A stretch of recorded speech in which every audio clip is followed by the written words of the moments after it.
Hello everyone, welcome back. તો આપણે આજના આ યુનિટ 1ના નેક્સ્ટ લેક્ચરમાં લાસ્ટ જ્યાંથી સ્ટોપ કરેલું ત્યાંથી કન્ટિન્યુ કરી. એટલે કે લાસ્ટ લેક્ચરમાં આપણે ડિસ્કસ કરેલું કે બિઝનેસ ઇન્ટેલિજન્સ શું છે અને ડેટાનો યુઝ કરીને તમે તમારા જે બિઝનેસ છે એને કઈ રીતે ઇમ્પ્રૂવ કરી શકો છો. તો આ જ ડિસ્કશનને આપણે કન્ટિન્યુ કરીએ. એક એક્ઝામ્પલ લઈએ, પછી આપણે નેક્સ્ટ ટોપિક જોઈએ, એ છે આપણો ડેટા વેરહાઉસ. તો ઝોમેટો નામ તો દરેક સાંભળેલું હશે, અથવા તો સ્વિગી અથવા ફૂડ પાંડા. તો આ ફૂડ ડિલિવરી એપ છે એ બિઝનેસ ઇન્ટેલિજન્સનો યુઝ ક્યાં કરી શકે? કદાચ ઘણા લોકોને ખ્યાલ હશે, જેને ખ્યાલ નથી એના માટે આપણે એક ડિસ્કસ કરી લઈ. તો કે ઝોમેટો શું કરે છે, તો કે તમે જે બી ઓર્ડર આપો તમારી ડીશ, તો એ રિલેવન્ટ હોટેલ અથવા રેસ્ટોરન્ટમાંથી તમને ડિલિવરી પ્રોવાઈડ કરે, પ્લસ તમને થોડું ઘણું ડિસ્કાઉન્ટ આપે. તો આ લોકો કમાતા કઈ રીતે હશે? તો એમના માટે અત્યારે સૌથી ઇમ્પોર્ટન્ટ શું છે? તમારો ડેટા. તો કે ઝોમેટો પાસે આપણો તો શું ડેટા છે? તો કે એક માણસ કંઈ પણ વસ્તુ ઓર્ડર કરે છે તો એ માણસનું નામ, એ માણસનું એડ્રેસ, એ માણસનું લોકેશન અને એ માણસનો ટાઈમ, કયા ટાઈમે કોણે શું ઓર્ડર કરેલું, એ બધો જ ડેટા ઝોમેટો પાસે હશે. એટલે કે 1 વર્ષ, 2 વર્ષ, 3 વર્ષ પછી આ બધો ડેટાને જો હું એના ઉપર કંઈક ડેટા માઇનિંગ કરું, કંઈક મારું દિમાગ વાપરું, તો હવે મને ખબર પડશે કે સપોઝ કે આ આખું સિટી એરિયા છે, તો આ સિટી એરિયામાં 5 થી 7 વાગ્યા દરમિયાન સૌથી વધારે ઓર્ડર થાય છે. પ્લસ આ એરિયામાં પંજાબી ખાવાવાળા લોકો કેટલા છે, પ્લસ કયા ટાઈપની પ્રાઇસ રેન્જવાળા લોકો છે, પ્લસ કયા ટાઈપનો ટેસ્ટ અથવા કયા ટાઈપની હોટેલ છે એ એમની કોમ્પિટિશનમાં છે. સિમિલરલી આ એરિયા છે તો આ એરિયામાંથી લોકો પીઝા કેટલા ખાય છે, કયા ટાઈપના પીઝા ખાય છે, કેટલી રેન્જના પીઝા ખાય છે. તો આ બધા ડેટાનો યુઝ કરીને આ લોકો શું કરે, તો કે ઝોમેટો અથવા તો જેટલી બી ફૂડ ડિલિવરી એપ છે એ લોકો આ ડેટાને બે રીતે યુઝ કરી શકે છે. આઈધર તો ઇન ફ્યુચર ઝોમેટો પોતાની જ રેસ્ટોરન્ટ ખોલે, તો હવે એને ખબર છે કે મારે મારી રેસ્ટોરન્ટમાં કયા ટાઈપનું કઈ વસ્તુ રાખવી. ફોર એક્ઝામ્પલ, એ એરિયા છે તો એ એરિયામાં પંજાબી સૌથી વધારે વેચાય છે, તો એ એરિયામાં હોટલ ખોલશે તો અહીંયા પંજાબી ફૂડ ઓફર કરશે. બી એરિયા છે તો આ જગ્યાએ સાઉથ ઇન્ડિયન વધારે વપરાય છે તો એ સાઉથ ઇન્ડિયન ઓફર કરશે. મતલબ કે કોમ્પિટિશન ચાલુ કરતાં પહેલાં જ એમને ખબર છે કે મારે એકચ્યુઅલી કોમ્પિટિશન ક્યાં છે ને શું છે. તમારે પોતાની હોટલ ખોલવી હોય તો તમારે જાતે માર્કેટ રિસર્ચ કરો, બટ આટલું એક્યુરેટ ના હોય. બટ આમની પાસે શું છે, તો પાસ્ટ હિસ્ટ્રી છે, એના આધારે એ લોકો ડિસિઝન લઈ શક્યા, જે આપણે લાસ્ટ લેક્ચરમાં વાત કરેલી. પ્લસ અગર તમે ઝોમેટો અથવા ફૂડ પાંડા અથવા સ્વિગી એને એપ્રોચ કરો તો એ લોકો તમને આ ડેટા સેલ કરે. એટલે કે સપોઝ કે તમે એમ કહો કે ભાઈ મારે ABC એરિયામાં એક હોટલ ખોલવી છે, તો અમને ગાઈડ કરો કે અમે કયા ટાઈપની હોટલ ખોલી. તો એ લોકો પાસ્ટ હિસ્ટ્રીના આધારે તમને સજેસ્ટ કરશે કે આ એરિયામાં આટલી રેન્જને આટલા બજેટવાળી હોટલ તમે ખોલશો, કે ભાઈ અમુક એરિયા છે અહીંયા 5 સ્ટાર હોટલ ખોલીશ તો વધારે ચાલશે, 3 સ્ટાર વધારે ચાલશે, પ્લસ આ ટાઈપનું ફૂડ લોકો પ્રિફર કરે છે. તો કે આ જે બિઝનેસ છે એ કેટલી સ્માર્ટલી થાય છે, અને બધાની પાછળ તમે ગમે એટલી મહેનત કરશો. ફોર એક્ઝામ્પલ કે આ એરિયામાં લોકો સાઉથ ઇન્ડિયન વધારે ખાય છે, તો આ જગ્યાએ તમે નોર્થ ઇન્ડિયન ગમે એટલું ટેસ્ટી આપશો પણ લોકોને એ વસ્તુ પસંદ નથી આવતી, તો તમારો બિઝનેસ, તમારી મહેનત એ કંઈ કામમાં નહીં આવે. તો હવે આઈ હોપ કે તમને એક્ઝેક્ટલી ક્લિયર ખબર પડી ગઈ હશે કે બિઝનેસ ઇન્ટેલિજન્સ શું છે અને બિઝનેસ ઇન્ટેલિજન્સની જરૂર શું કામ છે. મતલબ કે અત્યારનો જે બિઝનેસ છે એ કેટલા ઇન્ટેલિજન્ટલી થાય છે તમારો ડેટાનો યુઝ કરીને. તો આ તો હતું આખા પિક્ચરનો એન્ડ. બટ થાય કઈ રીતે આ બધી વસ્તુ? તો શરૂઆતથી શીખવા માટે આપણે બેઝિક આજથી સ્ટાર્ટ થશે. તો બેઝિક છે એનું તમારું છે સૌથી પહેલાં તો ડેટા જે ખ્યાલ છે. ધેન નવો વર્ડ આવ્યો તમારો વેર હાઉસ. તો કે વેર હાઉસ એટલે શું કહેવાય? તો કે સ્ટોર રૂમ જેવું, આપણા ઘરમાં જ્યાં બધી વસ્તુ પડી રહે કે જે રોજ નથી વપરાતી, એ આપણે એક જગ્યાએ સ્ટોર કરી દઈએ, ઇટ્સ અવર વેરહાઉસ. તો ડેટા વેરહાઉસમાં પણ એવું જ કંઈક છે કે જ્યાં ડે ટુ ડે ટ્રાન્ઝેક્શન જે થાય છે તમારું, એ તમારું કોઈક ડેટાબેઝમાં હશે, તેન આ બીજી જગ્યાનો ડેટાબેઝ હશે, પણ આ બધો ડેટાબેઝ એક જગ્યાએ સ્ટોર કરીને પડ્યું રાખો તમે, એને સાદી ભાષામાં કહેવાય ડેટા વેરહાઉસ.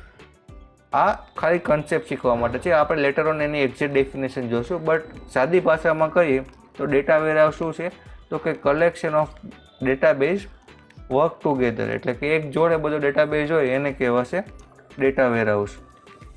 તો કે ડેટા વેરહાઉસનું કામ શું છે, તો કે એક સેકન્ડ આપણે ક્લિયર કરી દઉં સ્ક્રીન થોડી, તો તમને એક સરખું દેખાય. Okay, sorry. તો કે મલ્ટિપલ ડેટાબેઝ છે જે એને એક જગ્યાએ તમે સ્ટોર કરો. શેના માટે, તો કે તમારું જે બી ડિસિઝન લેવાનું છે એ તમે ડિસિઝન પ્રોપરલી લઈ શકો. પ્લસ આમાં જે બી ડેટાબેઝ જે સ્ટોર કરવામાં આવે એની કંઈક પેટર્ન હશે, કઈ રીતે ડેટા સ્ટોર કરવાનો, કયા ટાઈપનો ડેટા સ્ટોર કરવાનો, ક્યારે સ્ટોર કરવાનો. બટ અત્યારે એટલું યાદ રાખો કે ડેટા વેરહાઉસ શું છે, તો કે એક જાતનું વેરહાઉસ છે કે જ્યાં તમે બધો ડેટા તમારો અથવા ડેટાબેઝ સ્ટોર કરાવી શકો. હવે થાય છે શું કે જ્યારે નાનું ઓર્ગેનાઇઝેશન હશે તો એક પીસી હશે કે જ્યાં એમનો બધાનો ડેટા એન્ટ્રી પડેલી હશે. બટ જ્યારે ઓર્ગેનાઇઝેશન મોટું થાય તો આમાં શું થાય કે સપોઝ કે આ એક બિલ્ડિંગ છે એમનો, અથવા એક બ્રાન્ચ છે, બીજી બ્રાન્ચ છે, ત્રીજી બ્રાન્ચ છે, તો આ ઇન્ડિવિજ્યુઅલ બધી બ્રાન્ચનો ડેટા એક જગ્યાએ નહીં હોય, બટ સેન્ટ્રલી ડેટાબેઝ હશે, જે તમે કદાચ ભણેલા છો, ખ્યાલ હશે કે આ બ્રાન્ચમાંથી પણ ડેટા ફેચ થઈ શકે, આ બ્રાન્ચમાંથી પણ ડેટા ફેચ થઈ શકે. તો આ સેન્ટ્રલ ડેટાબેઝ હતો. બટ હવે આ સેન્ટ્રલ ડેટાબેઝ એ મોટો થતો જાય તો પછી શું, તો કે આવા બહુ બધા સેન્ટ્રલ ડેટાબેઝ જે જગ્યાએ ભેગા થાય એને સાદી ભાષામાં કહી તો ડેટા વેરહાઉસ. ક્લિયર? ધેન આ સ્ટેટમેન્ટ ઇમ્પોર્ટન્ટ છે કે the ultimate goal of database is not just to store data.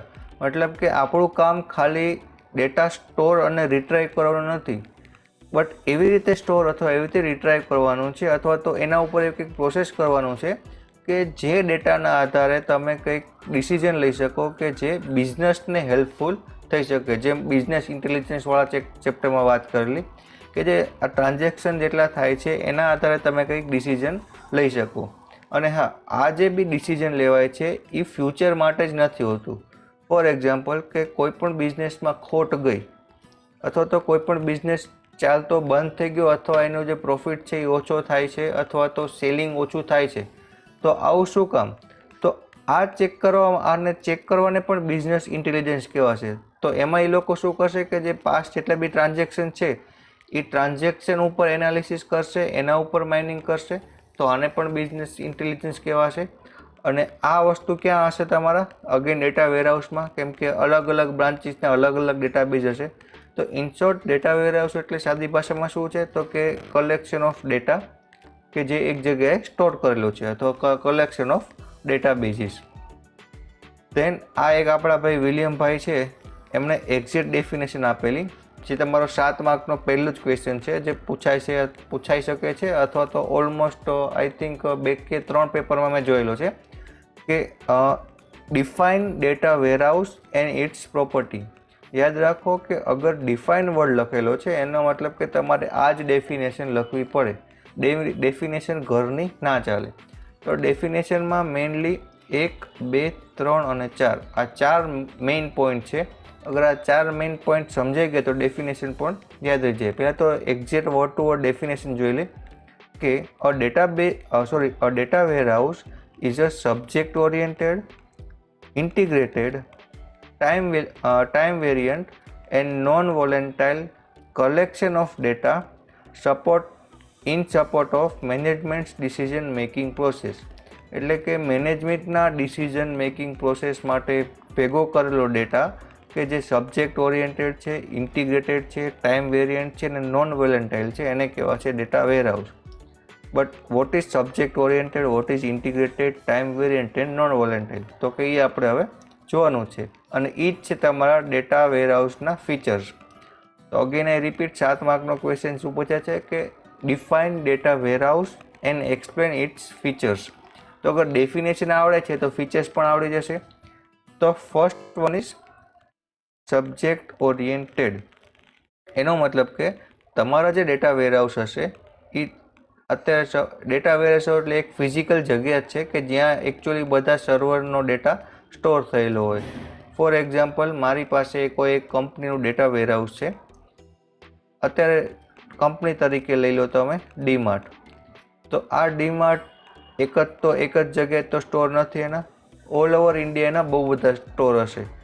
તો આ એ સ્ટોર, આ બી સ્ટોર, આ સી સ્ટોર. અત્યારે આપણે સપોઝ એવું ધારી લઈ કે એમની પાસે 3 સ્ટોર છે. તો અગેન એ સ્ટોરના શું હશે તો કે એક સેલ્સનો રેકોર્ડ હશે, એક પરચેસનો રેકોર્ડ હશે. આના સિવાય તો કે એમના એમ્પ્લોયનો ડેટા હશે, ધેન સેલરી થઈ હશે તો એનો ડેટા હશે. પછી અમુક વખત સ્ટોરમાં વેસ્ટેજ ગયું તો એનો ડેટા હશે. પછી કસ્ટમરના ફીડબેકનો ડેટા હશે. ધેન તમે ટેક્સ ભરતા હશે એનો ડેટા હશે. મતલબ કે આ એક સ્ટોરનો ડેટા છે, સિમિલરલી આનો પણ હશે અને આનો પણ હશે. તો આ બધો ડેટા જ્યારે ડેટા વેરહાઉસમાં જાય તો આ એ સ્ટોરનો આ જગ્યાએ એ રીતે સ્ટોર નહીં કરે. એ લોકો કઈ રીતે સ્ટોર કરશે તો કે સબ્જેક્ટ ઓરિએન્ટેડ. સબ્જેક્ટ ઓરિએન્ટેડ મતલબ કે સપોઝ કે આ એક સર્વર અથવા આ એક જે જગ્યા છે તો અહીંયા ખાલી સેલ્સનો ડેટા હશે. મતલબ કે એ બી સી ડી જેટલી બ્રાન્ચ છે એ બધાનો સેલ્સનો ડેટા આ જગ્યાએ હશે. પરચેસનો ડેટા સપોઝ આ જગ્યાએ છે તો બધો પરચેસનો ડેટા અહીંયા હશે. મતલબ કે જેટલી બી વસ્તુ સ્ટોર થાય છે એ એઝ અ સબ્જેક્ટ ઓરિએન્ટેડ. આપણે આપણા જ એક્ઝામ્પલ પ્રમાણે જોઈએ તો કસ્ટમરનો ડેટા હશે તો બધા જ કસ્ટમરની બધી જ બ્રાન્ચ લઈ લો તો આમાં ખાલી તમને કસ્ટમરનો ડેટા મળે. સિમિલરલી સપ્લાયર, પ્રોડક્ટ, સેલ્સ, આવું બધું. ઇન શોર્ટ શું છે તો કે જેટલા બી ડેટા સ્ટોર થયેલા છે એ અકોર્ડિંગ ટુ સબ્જેક્ટ. જેમ કે સેલ્સ છે તો ખાલી સેલ્સ, પરચેસ છે તો પરચેસ. ઇન્સ્ટિટ્યૂટની વાત કરીએ તો સ્ટુડન્ટનો ડેટા હશે ત્યાં ખાલી સ્ટુડન્ટ, ફેકલ્ટીનો ડેટા હશે ત્યાં ખાલી ફેકલ્ટી, એડમિશનનો ડેટા હશે ત્યાં એડમિશન, માર્ક્સનો ડેટા હશે ત્યાં માર્ક્સ. એ રીતે. તો આ વસ્તુ થઈ તમારી subject oriented. Than second one is કે આમાં ડે ટુ ડે ઓપરેશન અને ટ્રાન્ઝેક્શન ન થાય. મતલબ કે એક ટાઈમ ફિક્સ હોય કે દર 1 મહિને ડેટા જાય. તો આ 1 મહિનાનો ડેટા પહેલાં તમારી બ્રાન્ચમાં સ્ટોર થાય અને 1 મહિના પછી તમારો જેટલો બી સેલ્સનો ડેટા છે એ આ જગ્યાએ પુશ થઈ જશે. ક્લિયર? તો ફર્સ્ટ હતું તમારું subject oriented. Than second one is integrated. Integrated એટલે શું છે તો કે આ જેટલો બી ડેટા છે, એક સેકન્ડ સોરી. તો કે ઇન્ટિગ્રેટેડ એટલે શું છે કે આ તમારી જેટલી બી ફાઇલ અથવા ડેટા સ્ટોર થાય છે એ એકબીજા જોડે ઇન્ટરકનેક્ટેડ હશે. પ્લસ આમાં જેટલી બી નેમિંગ કન્વર્ઝેશન હશે. સપોઝ કે એ બ્રાન્ચ છે, બી બ્રાન્ચ છે, સી બ્રાન્ચ છે, ડી બ્રાન્ચ છે. આ જગ્યાએ તમારું ડેટનું ફોર્મેટ છે DDMMYY. આ જગ્યાએ ફોર્મેટ છે DDMMYYY.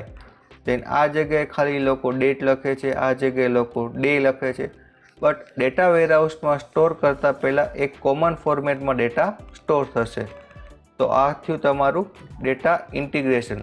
અને ડેટા ઇન્ટિગ્રેશન પહેલાં એનું થશે ડેટા ક્લિનિંગ અને ડેટા ઇન્ટિગ્રેશન બાય ઇટસેલ્ફ છે.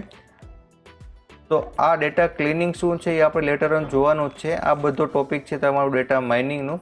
તો અત્યારે ખાલી યાદ રાખો કે ડેટા ઇન્ટિગ્રેટેડ છે કે જે કન્સિસ્ટન્ટ ડેટા તમારો સ્ટોર કરાવે. કન્સિસ્ટન્ટ ડેટા એટલે શું? જેમ આ રીતે કીધું એ પ્રમાણે કે અગર ડેટ છે તો બધી એક ફોર્મેટમાં, પ્લસ નામ લખવાનું હોય તો અમુકમાં સરનેમ ફર્સ્ટ હશે, અમુકમાં લાસ્ટ નેમ ફર્સ્ટ હશે. તો આ જ્યારે બી ડેટા વેરહાઉસમાં ડેટા સ્ટોર થશે તો એ એક કોન્સ્ટન્ટ ફોર્મમાં ડેટા સ્ટોર થશે. તો પહેલું હતું તમારું subject oriented and second one is integrated. Third one is time variant. Time variant એટલે શું છે તો કે આ એક વાઇવામાં પૂછાતો ક્વેશ્ચન છે કે હિસ્ટોરિકલ ડેટા ક્યાં સ્ટોર થાય? તો કે હિસ્ટોરિકલ ડેટા તમારો ડેટા વેરહાઉસમાં સ્ટોર થાય. આપણું ડીમાર્ટનું જ એક્ઝામ્પલ આપણે કન્ટિન્યુ રાખી તો કે આજનું જેટલું બી ટ્રાન્ઝેક્શન છે તો એ સીધું ડેટા વેરહાઉસમાં નહીં જાય. ડેટા વેરહાઉસમાં તમારે ડેટા મોકલતા પહેલાં ડેટાબેઝમાંથી ડેટા કેટલા ટાઈમે મોકલવાનું છે એ જેણે ડેટા વેરહાઉસ બનાવેલું હશે અથવા તો જે ઓર્ગેનાઇઝેશન છે એમનો કંઈક રૂલ હશે. For example every 1 year. તો 1 વર્ષ સુધીનો જેટલું બી ટ્રાન્ઝેક્શન હશે ને એ સ્ટોર કરાવશે અને 1 વર્ષ પછી ડેટા એમાં જશે. એ જ રીતે 5 વર્ષ 10 વર્ષ મતલબ ડિપેન્ડ ઓન યોર ઓર્ગેનાઇઝેશન. તો આ શું થયું તમારું કહેવાય time variant. Then non volatile. Non વોલેન્ટાઇલનો મતલબ કે અગર તમે સી લેંગ્વેજ અથવા CPU સબ્જેક્ટ ભણેલા હશો તો એમાં 2 ટાઈપની મેમરી ભણેલા, એક volatile memory and second one is non volatile. તો કે એમાં ત્યારે તમે શું ભણેલા કે વોલેટાઇલ મેમરી એટલે શું છે કે તમારી રેમ લઈ લો કે જ્યાં સુધી તમારી સિસ્ટમ ચાલુ છે ત્યાં સુધી તમારો ડેટા છે. જેવું પાવર કટ ઓફ થશે તો એ જેટલો બી ડેટા છે અથવા જે બી મેમરીમાં સ્ટોર થયેલી વસ્તુ છે એ ડિલીટ થઈ જશે અથવા તો રબ થઈ જશે. બટ નોન વોલેટાઇલ શું હતું તો કે તમારી હાર્ડ ડિસ્ક અથવા રોમ કે જેની અંદર એક વખત ડેટા છે એ છે. તો ડેટા વેરહાઉસના કેસમાં શું છે તો કે જે તમારું ડે ટુ ડે ટ્રાન્ઝેક્શન થાય છે એ અને ડેટા વેરહાઉસ બે સેપરેટ થિંગ છે. મતલબ કે આમાં કંઈ બી ઇસ્યુ આવશે તો આને કોઈ જ અસર થશે નહીં. એટલે કે આમાં જે ડેટા સ્ટોર છે એ ડેટા સ્ટોર જ છે. ક્લિયર? તો આ થયું તમારું નોન વોલેટાઇલ કે ફિઝિકલી સેપરેટ જ હોય છે. તો તમારા અત્યારે કે ફોર એક્ઝામ્પલ કે વાયરસ આવ્યો અને ડે ટુ ડે ટ્રાન્ઝેક્શન જેટલા બી થતા હતા એમાં કંઈ ઇસ્યુ આવેલો તમારો તો એનાથી ડેટા વેરહાઉસને કંઈ ફરક નહીં પડે. નવો ડેટા નાખો કે નવો ડેટા જૂનો ડેટા ડિલીટ કરો, ડેટા વેરહાઉસમાં એક વખત ડેટા ઇન્સર્ટ થઈ ગયો પછી એના ઉપર તમે કોઈ પ્રોસેસ નથી કરતા. મતલબ કે એમાં એની ઉપર ડે ટુ ડે ટ્રાન્ઝેક્શન નથી થતું તમારા. બરાબર? અને એ જ વસ્તુ અહીંયા લખેલી છે કે આમાં કોઈ પ્રોસેસિંગ થતું નથી તો તમારે એની રિકવરી કે કોન્કરન્સી કંટ્રોલ મિકેનિઝમ એવી કંઈ જરૂર નથી. તો કે કોન્કરન્સી કંટ્રોલ એટલે શું તો કે અગર તમે કંઈ ટ્રાન્ઝેક્શન કરો છો સપોઝ ટ્રાન્ઝેક્શન ફેલ આવ્યું તો રોલ બેક કરવું પડે, then બધા સ્ટેટ એક સરખા છે કે નહીં ચેક કરવું પડે. તો આ બધી વસ્તુ ડેટા વેરહાઉસમાં આવતી નથી. તો આ આજનો ટોપિક હતો. આટલું આપણે રાખીએ. ફરીથી ફટાફટ ફાસ્ટ રિવિઝન કરી લઈએ કે આજે આપણે શું જોયું. તો કે ડેટા વેરહાઉસ શું છે તો કે ડેટા વેરહાઉસ એક એવી જગ્યા છે કે જ્યાં બધો તમારો ડેટા સ્ટોર થયેલો છે. મલ્ટિપલ ડેટાબેઝ એક જગ્યાએ તમે સ્ટોર કરો એને કહેવાશે ડેટા વેરહાઉસ. તેન ડેટા વેરહાઉસમાં તમારું કામ શું છે તો કે ખાલી ડેટા સ્ટોર કરવાનું નથી બટ એ ડેટા ઉપરથી તમે કંઈક ડિસિઝન લઈ શકો. તેના એક ડેફિનેશન હતી કે data warehouse is a subject oriented, integrated, time variant and non volatile collection of data in support of management decision process. કે કેવું મેનેજમેન્ટના ડિસિઝન પ્રોસેસ લેવા માટેનો એક કલેક્શન ઓફ ડેટા છે કે જે સબ્જેક્ટ ઓરિએન્ટેડ છે, ઇન્ટિગ્રેટેડ છે, ટાઈમ વેરિયન્ટ છે, નોન વોલેન્ટાઇલ છે. સબ્જેક્ટ ઓરિએન્ટેડમાં જોયું કે ભાઈ એક જગ્યા હશે એમાં એક જ સબ્જેક્ટનો ડેટા હશે. ફોર એક્ઝામ્પલ સેલ્સ છે તો અહીંયા સેલ્સ હશે. દેન ઇન્ટિગ્રેટેડ, તો ઇન્ટિગ્રેટેડમાં શું હતું કે સપોઝ કે તમારું જે બી નેમિંગ ફોર્મેટ છે અથવા તો જે ડેટા સ્ટોર કરવાની જે મેથડ છે અથવા એનું જે નામ લઈ લો, ડેટ લઈ લો, જે ફોર્મેટિંગ છે તમારું એક સરખું હશે. દેન ટાઈમ વેરિયન્ટ, તો ટાઈમ વેરિયન્ટ કોને કહી શકાય તો કે ડે ટુ ડે ટ્રાન્ઝેક્શન એમાં ન થતા હોય, એક ટાઈમ ફિક્સ હશે 5 વર્ષ, 10 વર્ષ, 1 મહિનો, 10 મહિના. તો એ ટાઈમના આધારે જ એમાં ડેટા એડ થશે. એન્ડ લાસ્ટ વન ઇઝ કે નોન વોલેન્ટાઇલ, તો કે એ તમારા જે ડેલી ટ્રાન્ઝેક્શન છે એનાથી સેપરેટ ફિઝિકલ વસ્તુ અલગ જ જગ્યાએ છે. મતલબ કે આ નોન વોલેન્ટાઇલ છે, આમાં એક વખત ડેટા સ્ટોર થઈ ગયો છે તો ફરીથી આમાં બીજી કંઈ પ્રોસેસ તમારે કરવાની રહેતી નથી. એટલે કે તમારો જે ડેટા છે એ સેફ છે. તો આમાં તમારે રિકવરી કે બેકઅપ કે એવો કોઈ ઓપ્શન આવશે નહીં. આઈ હોપ કે તમને આજના લેક્ચરમાં ખ્યાલ આવી ગયો હશે. અગર સ્ટીલ કોઈ કન્ફ્યુઝન છે તો પ્લીઝ કમેન્ટ કરીને જણાવો. જલ્દી જ મળશું આપણે એક બીજા નવા લેક્ચર જોડે. ત્યાં સુધી તમારું ધ્યાન રાખો અને અગર વિડીયોમાં સમજાણું છે તો પ્લીઝ તમારા ફ્રેન્ડ્સને શેર કરો. ચેનલ ઉપર ફર્સ્ટ ટાઈમ આવેલા છો તો સબસ્ક્રાઈબ કરો. કે બહુ બધા લોકો વિડીયો જોવે છે પણ સબસ્ક્રાઈબ નથી કરેલું. પ્લીઝ સબસ્ક્રાઈબ કરો જેથી મને મોટિવેશન મળતું રહે. તો જલ્દી મળીએ એક નવા લેક્ચર જોડે. ત્યાં સુધી આવજો.